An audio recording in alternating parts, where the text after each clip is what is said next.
வாங்க ஒரு இன்ட்ரெஸ்டிங்கான அனாலிசிஸ்குள்ள போகலாம். வரப்போற 2026 தேர்தல நம்ம அரசியல் கட்சிகளுக்கு நடக்க போற ஒரு கார்ப்பரேட் பர்ஃபார்மன்ஸ் சர்ப்ரைஸ்லாம் பார்க்க போறோம். யாருக்கு ப்ரொமோஷன் கிடைக்க போகுது, யார் பென் செய்யப்பட போறாங்க. இந்த நிலைமை நம்மள பல பேருக்கு நல்லாவே தெரியும் இல்லையா? இதுதான் இப்ப தமிழ்நாட்டுல இருக்கிற அரசியல் கட்சிகளோட மகளிர் அணிகளோட நிலைமையாவும் இருக்கு. மாநாடு நடத்த, கூட்டம் சேர்க்க, பிரச்சாரம் பண்ணுன்னு களப்பணிக்கு மகளிர் அணி வேணும். ஆனா எம்எல்ஏ டிக்கெட்டுன்னு வரும்போது மட்டும் பரவாயில்ல, அடுத்த முறை பாத்துக்கலான்னு ஒரு பதில் தான் கிடைக்குது. சிம்பிளா சொல்லணும்னா இந்த முழு பகுப்பாய்வோட மையக்கரு இதுதான். பெண்களுக்காக நலத்திட்டங்கள் கொண்டு வரதுக்கும் அவங்களுக்கு அரசியல்ல உண்மையான அதிகாரத்தையும் பிரதிநிதித்துவத்தையும் கொடுக்கறதுக்கும் நடுவுல ஒரு பெரிய இடைவெளி இருக்கு. இப்போ நம்ம ஒவ்வொரு கட்சியோட வேட்பாளர் பட்டியலையும் ஒரு கார்ப்பரேட் ஹெச்ஆர் மாதிரி அக்கு வேற ஆணி வேற அலச போறோம். ஓகே, அப்போ இந்த ஹெச்ஆர் ரிவ்யூவை நாம எப்படி பண்ண போறோம், எந்தெந்த அளவுகோல்களை வச்சு ஒவ்வொரு கட்சியும் மதிப்பிட போறோம்னு முதல்ல பார்த்துடலாம். நம்ம ரேட்டிங் சிஸ்டம் ரொம்ப சிம்பிள். முதல்ல டாப் பெர்ஃபார்மர். இவங்க கொள்கை அளவுலையும் சரி, செயல் அளவுலையும் சரி சமத்துவத்தை காட்டுறவங்க. ரெண்டாவது மீட்ஸ் எக்ஸ்பெக்டேஷன், அதாவது சுமார் 10-12% பிரதிநிதித்துவம் கொடுத்து இண்டஸ்ட்ரி ஆவரேஜை தொடுறவங்க. மூணாவது பிலோ எக்ஸ்பெக்டேஷன், அதாவது பேச்சு நிறையா இருக்கும் ஆனா செயல் ரொம்ப கம்மியா இருக்குங்கிற கேட்டகரி. ஒரு சின்ன டிஸ்க்ளைமர் மட்டும் சொல்லிடுறேன். நாம பார்க்க போற இந்த நம்பர்ஸ் எல்லாம் தோராயமானவ தான். கடைசி நேரத்துல சில மாற்றங்கள் வரலாம். ஆனா அந்த ஓவரால் பெர்சன்டேஜ் இருக்கு இல்லையா, அந்த பெரிய சித்திரம் அது மாறாது. நம்ம கவனம் அது மேலதான். சரி, வாங்க ஒவ்வொரு பார்ட்டியோட பெர்ஃபார்மன்ஸ் ரிவ்யூவை பார்க்க ஆரம்பிக்கலாம். முதல்ல ஆளும் கட்சியான திமுகல இருந்து தொடங்குவோம். ஃபர்ஸ்ட் ரூலிங் பார்ட்டியான திமுக. அவங்களோட ஸ்கோர் என்னன்னு பாத்தீங்கன்னா கிட்டத்தட்ட 11%. இன்னும் புரியுற மாதிரி சொல்லணும்னா திமுக நிறுத்தியிருக்கிற ஒவ்வொரு 10 வேட்பாளர்ல ஒருத்தர் தான் பெண். இப்போ திமுகவோட அப்ரைசல் ரிப்போர்ட்டை பாருங்க.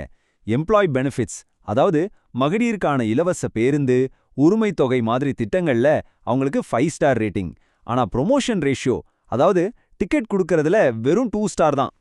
இதோட தீர்ப்பு என்னன்னா பெனிஃபிட் சூப்பர், ஆனா ப்ரொமோஷன் ரொம்ப ஸ்லோ. இது ஒரு ஜோக்குக்காக இருந்தாலும் இதுதான் உங்களோட மைண்ட் செட்டை காட்டுதுன்னு தோணுது. மேடையில பெண்களே கட்சியின் முதுகெலும்புன்னு சொல்றாங்க, ஆனா ப்ரொமோஷன் லிஸ்ட் வரும்போது அந்த முதுகெலும்புக்கு இடம் இல்லாம போயிடுது. அடுத்து பிரதான எதிர்க்கட்சியான அதிமுகவை பார்க்கலாம். அவங்களோட பிரதிநிதித்துவ விகிதம் சுமார் 12%. இது இண்டஸ்ட்ரி ஆவரேஜை விடவும் அவங்களோட முக்கிய போட்டியாளரை விடவும் கொஞ்சம் அதிகம். இதோ அதிமுகவோட ரிப்போர்ட் கார்டு. அவங்களோட செயல்பாடு டிஎம்கேவை விட கொஞ்சம் பெட்டரா இருந்தாலும் சமத்துவத்துல இருந்து இன்னும் ரொம்ப தூரத்துல தான் இருக்கு. அவங்க ஹெச்ஆர் மேனேஜர் கிட்ட கேட்டா மார்க்கெட் ஆவரேஜே 10% தான் சார், நாங்க 12% கொடுத்துருக்கோம், வி ஆர் மார்க்கெட் லீடர்ஸ்னு சொல்லலாம். இப்போ அரசியல்ல புதுசா வந்திருக்க ஸ்டார்ட் அப் தமிழக வெற்றி கழகம். அவங்களோட ஆரம்பகட்ட எண்கள் சுமார் 9-10%. இது இண்டஸ்ட்ரி ஆவரேஜை விட குறைவு. தாவேகாவோட அப்ரைசல் இதுதான். சோஷியல் மீடியால பெண்கள் உரிமை பாதுகாப்புன்னு பேசுறதுல இவங்க டாப்பு. ஆனா வேட்பாளர் லிஸ்ட் திறந்து பார்த்தா சிங்கிள் டிஜிட்ல தான் நம்பர்ஸ் இருக்கு. பேச்சுக்கும் செயலுக்கும் நடுவுல ஒரு பெரிய கேப் இருக்கு. ஆனா இது எல்லாத்துக்கும் ஒரு பெரிய விதிவிலக்கு இருக்கு. அது நாம் தமிழர் கட்சி. அவங்களோட கொள்கைப்படி 50% இடங்கள் பெண்களுக்கு. இந்த சார்ட் அது ரொம்ப தெளிவா காட்டுது.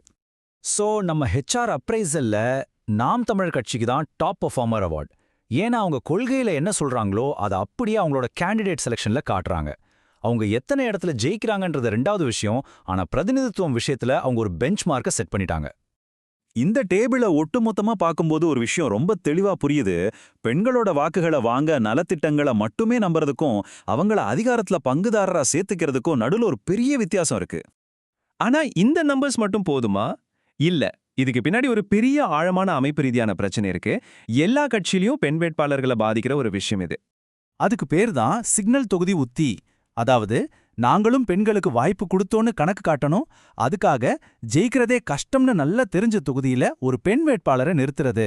இது மூலமா பேருக்கு பிரதிநிதித்துவம் கொடுத்த மாதிரியும் ஆச்சு, அதே சமயம் உறுதியான வெற்றியை ஒரு ஆண் வேட்பாளருக்கு கொடுத்த மாதிரியும் ஆச்சு. இதை இன்னும் சிம்பிளா புரிஞ்சிக்க இந்த டேபிளை பாருங்க. ஒரு பக்கம் கட்சியின் கோட்டையா இருக்கிற பாதுகாப்பான தொகுதி. இதை மூத்த ஆண் தலைவர்களுக்கு ஒதுக்குறாங்க, இலக்கு உறுதியான வெற்றி. இன்னொரு பக்கம் ஜெயிக்கிறது கஷ்டமான ஆபத்தான தொகுதி. இதை ஒரு கற்றல் வாய்ப்புன்னு சொல்லி புது பெண் முகங்களுக்கு கொடுக்கறாங்க, இலக்கு வெறும் அடையாள பிரதிநிதித்துவம். அப்போ இனிமேல் ஏதாவது ஒரு கட்சி நாங்க இத்தனை பெண் வேட்பாளர்களை நிறுத்தி இருக்கோம்னு பெருமையா சொன்னா நீங்க அவங்க கிட்ட என்ன கேள்வியை கேட்கணும்னு யோசிச்சு பாருங்க.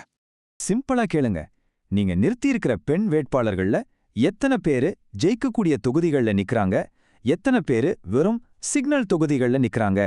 இந்த ஒரு கேள்வி உண்மையான மாற்றத்துக்கான அழுத்தத்தை கொடுக்கும். சரி, இதுல நம்ம பங்கு என்ன?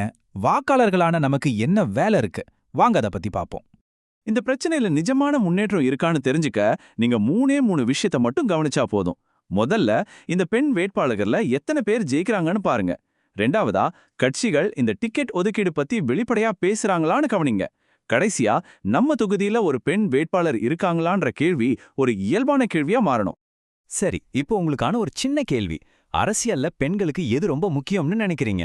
ஆப்ஷன் ஏ, நலத்திட்டங்கள் தான் முக்கியம், டிக்கெட்லாம் அப்புறம் பாத்துக்கலாம். ஆப்ஷன் பி, நலத்திட்டமும் முக்கியம், அதிகாரத்துல பங்கு கொடுக்கற டிக்கெட்டும் சமமா முக்கியம். உங்க பதில ஏ அல்லது பின்னு கீழே கமெண்ட்ல சொல்லுங்க. முடிஞ்சா உங்க தொகுதி பெயரையும் அங்க பெண் வேட்பாளர் இருக்காங்களான்னு எழுதுங்க. உங்க கமெண்ட்ஸை கட்சிகள் ஒருவேளை யூசர் ஃபீட்பேக்கா கூட பார்க்கலாம். கடைசியா, இந்த ஒரு விஷயத்த மட்டும் நல்லா ஞாபகம் வச்சுக்கோங்க. தமிழ்நாட்டு அரசியல்ல பெண்களுக்காக நலத்திட்டங்கள் கொண்டு வரது ஒரு விஷயம். ஆனா அவங்கள அதிகாரத்துல பங்குதாரர் ஆக்குறதுன்றது முற்றிலும் வேற ஒரு விஷயம். இந்த வித்தியாசத்தை நாம தொடர்ந்து கேள்வி கேட்கணும். இந்த அலசல் உங்களுக்கு பயனுள்ளதா இருந்தா லைக் பண்ணுங்க, ஷேர் பண்ணுங்க. அடுத்த பகுப்பாய்வில் சந்திப்போம்.